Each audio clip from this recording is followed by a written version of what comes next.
The Smiling Penitent. The Vanishing of Father Laurent Mornay. I am not treating a mad woman, but confronting something that should not exist in God's creation. If I do not return from this final session, seal these records and pray for my soul. Final journal entry of Father Laurent Mornay, May 17, 1752. The Discovered Archives. The leather-bound journal surfaced during the 2018 renovation of Saint-Étienne Cathedral in Toulouse, France. Hidden within a sealed compartment beneath the confessional floor, alongside a container of ashes and a silver crucifix melted beyond recognition. The Catholic Church initially restricted access to the documents, citing sensitive historical materials requiring contextual theological interpretation. In 2021, following pressure from historical scholars, the Vatican granted limited access to selected pages deemed historically significant without compromising ecclesiastical privacy. What these pages revealed was a meticulously documented account of an exorcism gone catastrophically wrong, a case that challenges both religious and rational explanation, leaving modern experts in theology, psychology, and forensic history disturbed by its implications. The afflicted Isabelle Laurent. Isabelle Laurent, age 26, arrived in Toulouse in winter 1751, seeking refuge with distant relatives after her family died under mysterious circumstances in their rural home near Carcassonne. Local records describe her as initially modest in behavior, devout in practice, before exhibiting increasingly disturbing symptoms that confounded medical authorities. Her condition began with what modern clinicians might diagnose as somatic seizures, convulsions during which she spoke in what witnesses described as inverted Latin, phrases structured backward but phonetically precise when reversed. She demonstrated knowledge of events occurring simultaneously miles away, described in detail the private sins of strangers passing in the street, and manifested stigmatic wounds that formed precise geometric patterns rather than traditional crucifixion marks. Most disturbing, during her episodes, her eyes remained open and unblinking for hours, occasionally rolling independently of each other, while her mouth maintained what the journal describes as a beatific smile entirely incongruous with her suffering. 3 physicians, 2 scholars of natural philosophy, and 4 local priests attempted to treat her condition. All abandoned their efforts after experiencing what they described as contagious disturbances of thought, intrusive ideas and impulses foreign to their character. 2 subsequently committed suicide, leaving notes referencing the smile that waits behind all things. Father Laurent Mornay. Into this desperate situation came Father Laurent Mornay, age 42, a priest with a unique background. Before his ordination, Mornay studied medicine in Paris and natural philosophy in Vienna. His journal reveals a man of systematic thinking, skeptical instincts, and profound faith, qualities that made him both an effective exorcist and a meticulous documentarian. The Church had previously dispatched Mornay to investigate 14 cases of supposed possession across France and the Holy Roman Empire. In 11 cases, he diagnosed medical or psychological conditions. In 2, he identified deliberate frauds. Only once had he performed a sanctioned exorcism, a case involving a German farmer who levitated in the presence of witnesses and bled from wounds that formed words in Aramaic, a language unknown to the afflicted. Mornay's approach combined scientific observation with theological rigor. His journal entries on Isabelle Laurent begin with medical examinations, psychological assessments, and investigations into her background, all documented with clinical precision. His early hypothesis proposed a severe mental disturbance triggered by the trauma of her family's deaths. This changed on April 3rd, 1752, when Mornay documented an incident that challenged his rationalist inclinations. The incident of the mirror. From Mornay's journal, April 3rd, 1752. During today's session, I placed a mirror before the patient to observe whether her facial contortions might provide insight into her seizure mechanisms. What transpired defies natural explanation. While Isabel's reflection displayed her customary rigid smile and unblinking gaze, the reflection raised one hand to its lips in a silencing gesture, though the actual Isabel remained restrained upon her chair. Most disturbing, the reflection then spoke, its lips moving independently of Isabel's, saying in perfect clarity, "We know you, Laurent Mornay. We have always known you, from before your birth and after your vanishing. When I removed the mirror in haste, I discovered its surface had become inexplicably cold, with frost patterns forming along its edges despite the warmth of the room. More concerning still, the frost patterns precisely matched the strange geometric stigmata upon Isabel's skin. I write this with a trembling hand, not from fear, but from the profound implication that I face not hysteria or demonic possession as traditionally understood, but something outside the cosmology of both church teaching and natural philosophy. Following this incident, Mornay's journal entries shift dramatically in tone. References to it replace her or the patient. Biblical citations give way to obscure theological texts, questioning the nature of angels and the boundaries between divine and profane knowledge. Most significantly, he begins documenting his own experiences of lost time, periods of up to 3 hours for which he had no memory.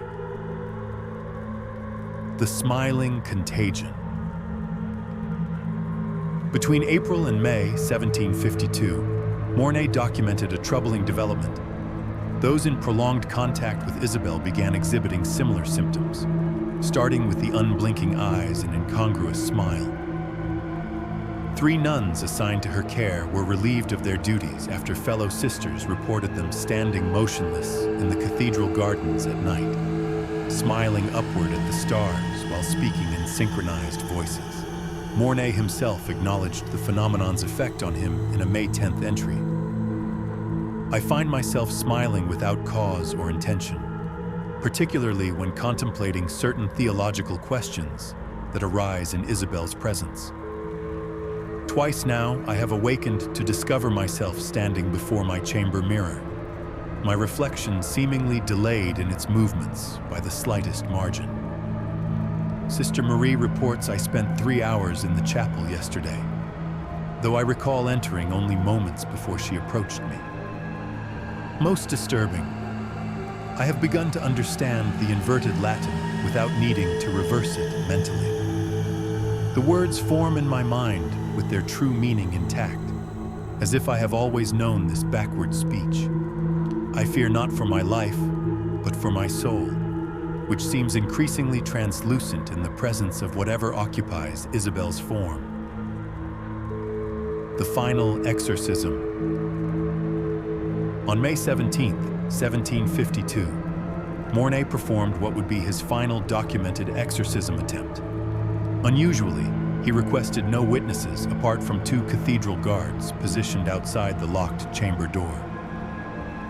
His preparations were extensive, the room arranged with mirrors covered in scriptural texts, geometrical patterns drawn in consecrated salt upon the floor, and multiple recording journals positioned to document the proceedings from different perspectives.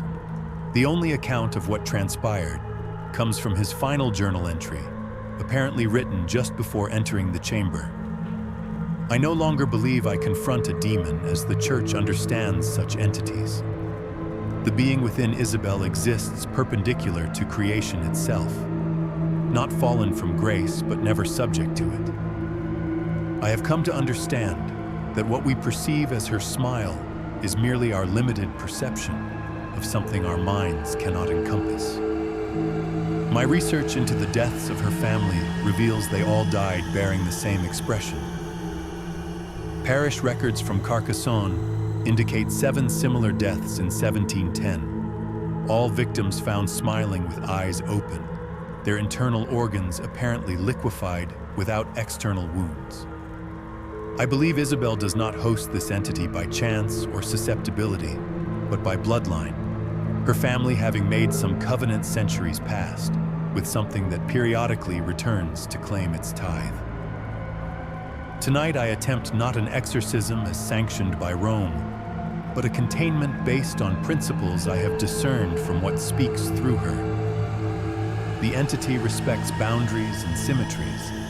Its nature is mathematical rather than moral. I have designed a ritual incorporating these principles that may bind it, though the cost may be more than my life. If I do not return, seal these records and this chamber.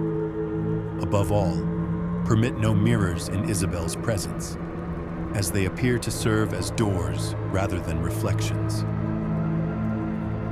The aftermath. According to cathedral records, screams emanated from the sealed chamber shortly after midnight. The guards reported a blinding light visible beneath the door, accompanied by a terrible cold that frosted the corridor stones. When they finally broke through the reinforced door at dawn, they found a scene that defied explanation. Isabelle Laurent lay dead upon the floor, positioned precisely in the center of Mornay's geometric patterns. Her eyes remained open, her face fixed in the serene smile that had characterized her affliction.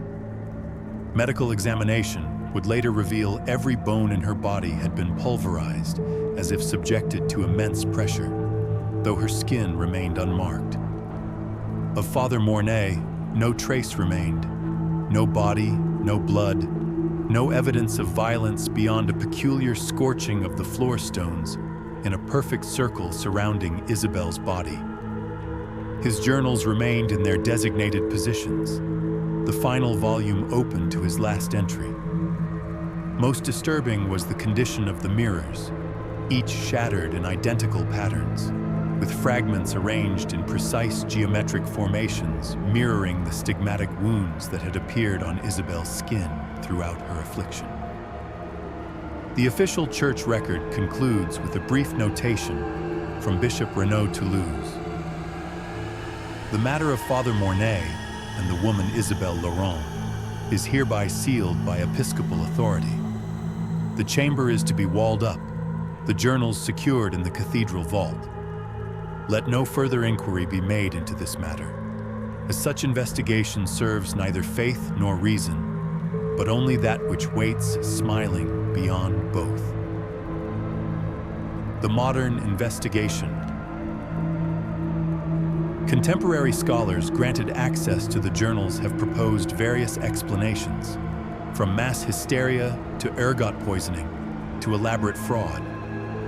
Medical historians suggest Isabelle likely suffered from a rare neurological condition, while Mornay himself might have experienced folie à deux, adopting the delusions of his patient. None of these explanations adequately address 3 disturbing facts from the recently unsealed archives.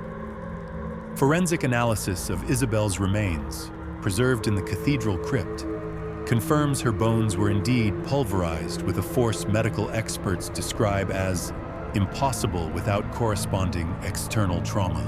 Spectrographic analysis of stains on the journal pages revealed 2 distinct types of blood. Isabel's, confirmed through genealogical records of her descendants, and an unidentified type containing cellular structures inconsistent with human physiology. Most unsettling, 3 researchers who studied the journals extensively reported experiencing the same symptoms described by Mornay: involuntary smiling, time discontinuities, and the perception of their reflections moving independently. All 3 have since withdrawn from academic life. One reportedly refuses to have mirrors in his home. The enduring mystery. The Church officially maintains that the case represents an example of historical confusion complicated by superstition and inadequate medical knowledge. Privately, Vatican sources acknowledge Mornay's case remains classified among the most disturbing in the Church's investigative archives, one of only 7 cases worldwide bearing the designation Praeter Ordinem, beyond order. Whatever happened in that chamber in 1752 defies both theological and scientific consensus. We know only its aftermath. A priest vanished from existence. A woman died with pulverized bones and a serene smile. And something potentially passed beyond conventional understanding of life, death, and the boundaries between them. Most unsettling is the final note found tucked within the recently discovered journal, written in what appears to be Mornay's hand, but dated May 18, 1752, the day after his disappearance. I have not vanished, but transitioned. The geometry was perfect. She served as the door, willing in her final moments. I now see what exists behind all reflections, beyond all smiles. It is beautiful and terrible, and it has always been waiting for us all. The mystery of Father Mornay and Isabelle Laurent remains, a disturbing footnote in ecclesiastical history, suggesting that some boundaries, once crossed, permit travel in both directions. The Church keeps the chamber sealed to this day, the walls periodically reinforced, the interior never again entered. Whatever smiled through Isabelle Laurent may still be waiting, patient beyond human reckoning, for another door to open.